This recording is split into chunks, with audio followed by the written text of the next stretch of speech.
आजकल कनाडा में अजीब सी डिबेट चल रही है। सोशल मीडिया खोलो, न्यूज कमेंट्स देख लो, एक सेंटेंस बार बार नजर आता है, कनाडा इमिग्रेंट से भर रहा है। कुछ लोग स्पेसिफिकली देसी कम्युनिटी को टारगेट करते हैं, कहते हैं देसी लोगों ने हाउसिंग खराब कर दी है, जॉब्स ले ली है, सिस्टम ओवरलोड कर दिया है। लेकिन सवाल यह है, क्या ये सच है या फिर ये फ्रस्ट्रेशन है जो गलत जगह निकल रही है? और सबसे इंपॉर्टेंट बात, अगर कनाडा इमिग्रेंट्स का कंट्री है तो फिर इमिग्रेंट से प्रॉब्लम क्यों हो रही है? आज की वीडियो में हम इमोशनल नहीं, फैक्ट्स और रियलिटी की बात करेंगे और मैं ओपनली वो इश्यूज भी डिस्कस करूंगा जो कुछ कैनेडियंस को इमिग्रेंट्स या देसी कम्युनिटी से हैं। साथ ही ये भी देखेंगे कि बिगर पिक्चर क्या है और सॉल्यूशन क्या हो सकता है।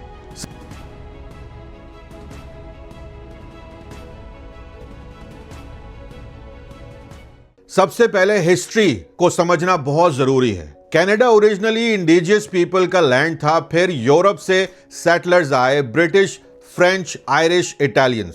स्लोली इमिग्रेशन वेव्स आती गईं। चाइनीज रेलवे वर्कर्स आए, इटालियंस आए, ईस्टर्न यूरोपियंस आए। हर जनरेशन में एक पैटर्न रिपीट हुआ। जब न्यू इमिग्रेंट्स आते थे, पुराने इमिग्रेंट्स को प्रॉब्लम होती थी। 1800s में आयरिश इमिग्रेंट्स को क्रिटिसाइज किया गया, 1900s में इटालियंस को, 1970 और 80s में एशियंस को, और आज के टाइम में ज्यादा क्रिटिसिज्म साउथ एशियन इमिग्रेंट्स को मिल रहा है। मतलब हिस्ट्री ये बताती है कि ये फिनोमेना नया नहीं है। अब बात करते हैं करंट सिचुएशन की। लास्ट कुछ सालों में कनाडा ने इमिग्रेशन नंबर्स ड्रामेटिकली इंक्रीज किए हैं। इंटरनेशनल स्टूडेंट्स, टेम्परेरी वर्कर्स और परमानेंट रेजिडेंट्स सबके नंबर रिकॉर्ड लेवल पर पहुंच गए हैं। अब इसका इंपैक्ट क्या पड़ा? Housing. Canada already housing shortage face कर रहा था और जब पॉपुलेशन सडनली फास्ट ग्रो हुई तो डिमांड और सप्लाई का बैलेंस बिगड़ गया। अब इसका नतीजा क्या निकला दोस्तों?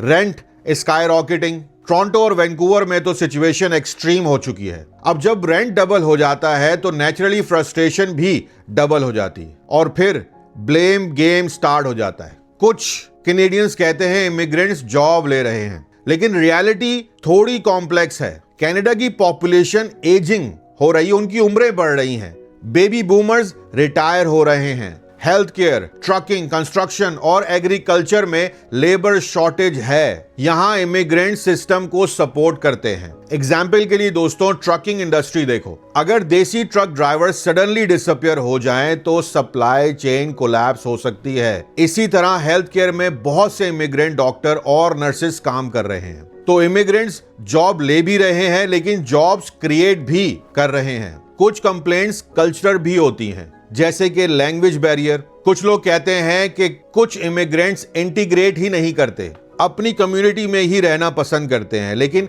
ये भी हर इमिग्रेंट वेव के साथ होता है। फर्स्ट जनरेशन इमिग्रेंट्स यूजुअली अपनी कल्चर को होल्ड करके रखते हैं। जो सेकंड जनरेशन होती है, आपकी औलाद, नेचुरली वो मिक्स हो जाती है। अब इस प्रोसेस में टाइम लगता है। एक और इशू जो बहुत डिस्कस होता है, इंटरनेशनल स्टूडेंट्स। कुछ कॉलेजेस ने इस सिस्टम को बिजनेस बना दिया। हजारों स्टूडेंट्स को एडमिट किया गया प्रॉपर हाउसिंग या जॉब प्लानिंग के बगैर। अब इसका रिजल्ट क्या हुआ? बहुत सारे स्टूडेंट्स ने स्ट्रगल की, सिटीज प्रेशर फील करती है और फिर पब्लिक फ्रस्ट्रेशन इंक्रीज होता है। लेकिन ये स्टूडेंट्स का फॉल्ट नहीं होता, ये सिस्टम और पॉलिसी का इशू है। मिसिसागा में एक एग्जाम्पल है जो काफी वायरल हुआ, रिजवे प्लाजा। ये plaza mostly south Asian restaurants और बिजनेस का हब बन गया है। इनिशियली कुछ इशू थे, ट्रैफिक का, पार्किंग, क्राउड मैनेजमेंट का प्रॉब्लम हो रहा था वहां पे। इस वजह से कुछ लोकल रेजिडेंट ने कंप्लेंट्स की। लेकिन दोस्तों, ये भी रियलिटी है कि यहाँ के बिजनेस ओनर्स ने अपनी लाइफ सेविंग्स इन्वेस्ट की हैं। कई लोगों ने हंड्रेड्स ऑफ थाउजेंड्स इन्वेस्ट किए रेस्टोरेंट्स बनाने में। ये सारे बिजनेसेस टैक्स पे करते हैं, हंड्रेड्स ऑफ जॉब्स क्रिएट हुई हैं वहां पर। अपनी फैमिलीज को सपोर्ट करते हैं, उनके वर्कर्स अपनी फैमिलीज को सपोर्ट करते हैं। तो जब कुछ लोग सिर्फ नेगेटिव नैरेटिव बनाते हैं तो वो बिगर पिक्चर इग्नोर कर देते हैं। हर ग्रोइंग बिजनेस हब के साथ स्टार्टिंग चैलेंजेस होते हैं, लेकिन इसका मतलब ये नहीं कि पूरी कम्युनिटी को टारगेट किया जाए। सोशल मीडिया ने डिबेट को और एक्सट्रीम बना दिया है। एक इंसिडेंट होता है और पूरी कम्युनिटी को ब्लेम कर दिया जाता है। एल्गोरिदम नेगेटिविटी को पुश करता है, एंग्री पोस्ट वायरल हो जाते हैं, लेकिन साइलेंट मेजॉरिटी जो नेचुरल या पॉजिटिव है वो यूजुअली ऑनलाइन फाइट नहीं करती। कनाडा में देसी कम्युनिटी की कॉन्ट्रीब्यूशंस ह्यूज हैं। स्मॉल बिजनेसेस जिनमें सबसे ज्यादा रेस्टोरेंट्स हैं, टेक इंडस्ट्रीज हैं, हेल्थ केयर है, ट्रांसपोर्टेशन है, बहुत सारे कार बिजनेस हैं, मैकेनिक शॉप्स हैं।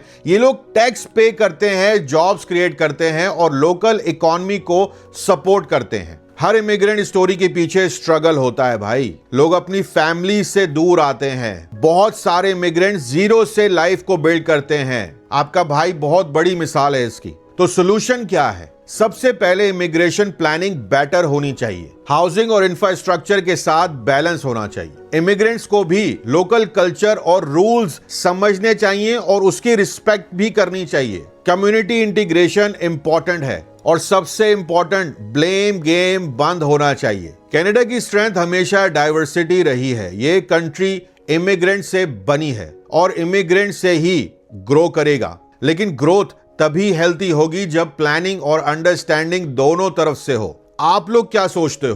क्या इमिग्रेंट्स को अनफेयर ब्लेम किया जा रहा है या सिस्टम सच में प्रेशर में है? कमेंट्स में जरूर बताना। और दोस्तों, अगर आप कनाडा की रियलिटी के बारे में ऑनेस्ट डिस्कशन देखना चाहते हो तो काशिफ इन कनाडा को सब्सक्राइब करना मत भूलना। ये चैनल मैंने बनाया ही आप लोगों के लिए है। इंस्टाग्राम पे फॉलो मस्ट है, हमारा व्हाट्सएप चैनल है, वहां पर भी सब्सक्राइब कर लीजिएगा, फॉलो कर लीजिएगा।